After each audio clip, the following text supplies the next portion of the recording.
घने जंगल की रात, ऊधमपुर की एक भयानक दास्तां। ऊधमपुर की पहाड़ियां हमेशा से खूबसूरती और रहस्य के लिए जानी जाती हैं। बड़े और चीड़ के जंगलों से घिरा यह इलाका दिन में तो हरा भरा और शांत नजर आता है, लेकिन रात में इसकी खामोशी में एक अजीब सी सिहरन बस जाती है।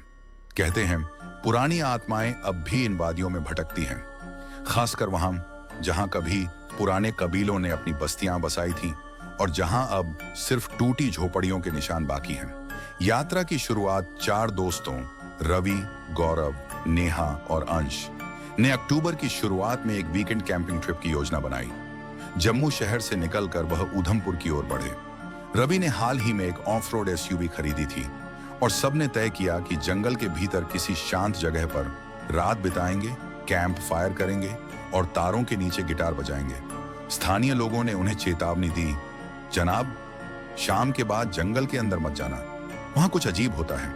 लेकिन शहर के युवा रोमांच के भूखे इस चेतावनी पर क्या ध्यान देते। जंगल की ओर शाम तक वे डोमेल इलाका पार कर ऊधमपुर के पास बने घने जंगल में पहुंचे, जहां मोबाइल सिग्नल गायब थे और आगे का रास्ता कच्चा और सुनसान था। उन्होंने पेड़ों के झुरमुट के बीच एक समतल जगह चुनी, टेंट लगाया, आग जलाई, खाना गर्म किया और धीरे धीरे माहौल हल्का करने के लिए गिटार बजाने लगे। गौरव ने हंसते हुए कहा, कितना मजा आ रहा है, शहर में ऐसा आकाश कहाँ देखने को मिलता है।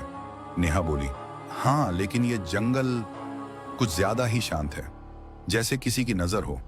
उसकी बात पर सब हंस पड़े, लेकिन रवि ने महसूस किया कि पेड़ों के पीछे किसी की आकृति हर बार जरा सी देर के लिए झलकती थी। उसने ध्यान नहीं दिया। रात के करीब 11 बजे ठंडी हवा आग की लपटों को झटका दिया। दूर पहाड़ी पर से एक लंबी खींची हुई हूक सुनाई दी, न इंसान की न जानवर की। अंश ने कहा, शायद लोमड़ी की आवाज है, पर नेहा का चेहरा पीला पड़ गया। ये लोमड़ी नहीं, ये किसी औरत की रोने की आवाज थी। सबने अपने अपने मोबाइल से टॉर्च ऑन की और आसपास देखा। उजाले में पेड़ हिल रहे थे, लेकिन आवाज गायब थी। गौरव ने माहौल हल्का करने के लिए बोला, चलो सो जाते हैं, सुबह निकलेंगे। पर नींद कहां थी। हर कुछ देर बाद झाड़ियों में चरमराहट होती रही। सच का पहला सामना रात के करीब 2 बजे रवि की नींद खुली। कानों में फुसफुसाहट थी, बहुत धीमी लेकिन साफ। क्यों आए हो? यहां कोई नहीं आता अब। वह झटके से उठा। आवाज टेंट के बाहर से थी। उसने गौरव को उठाया। दोनों ने बाहर झांका। कुछ नहीं, लेकिन जमीन पर गीले पद चिन्ह बने थे, जैसे किसी ने अभी अभी वहां चलकर गया हो। अंश ने कहा, शायद जंगल में कोई घूम रहा है, पर रवि के मन में डर ने जगह बना ली थी। उन पद चिन्हों का आकार इंसानी था, पर उल्टा। एड़ियां आगे, उंगलियां पीछे। वह परछाई सुबह होते होते सबने तय किया कि जल्दी रवाना होंगे। मगर जब उन्होंने गाड़ी के पास पहुंचे तो सामने टायर जमीन में धंसे मिले, जैसे किसी ने जानबूझकर दबा दिए हों। नेहा घबरा गई। किसी ने रात में हमारी गाड़ी से छेड़छाड़ की है। रवि ने आसपास देखा और तभी उसने एक बुजुर्ग महिला को दूर खड़े देखा। सफेद कपड़े, बिखरे बाल और चेहरा जो धुंधले धूप में भी साफ नहीं दिख रहा था। वह सिर झुकाए कुछ बड़बड़ा रही थी और उसकी उंगलियां मिट्टी कुरेद रही थी। गौरव चिल्लाया, अरे ओ मैडम, क्या कर रही हैं आप? महिला ने एक झटके में सिर उठाया।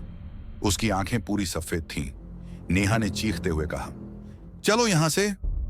सब भागे, लेकिन गाड़ी के टायर धंसे थे। उन्होंने मिलकर धक्का लगाया, पर इंजन स्टार्ट नहीं हुआ। अलाव की लपटें और अतीतों ने मजबूरन वापस अपने कैंप की जगह लौटना पड़ा।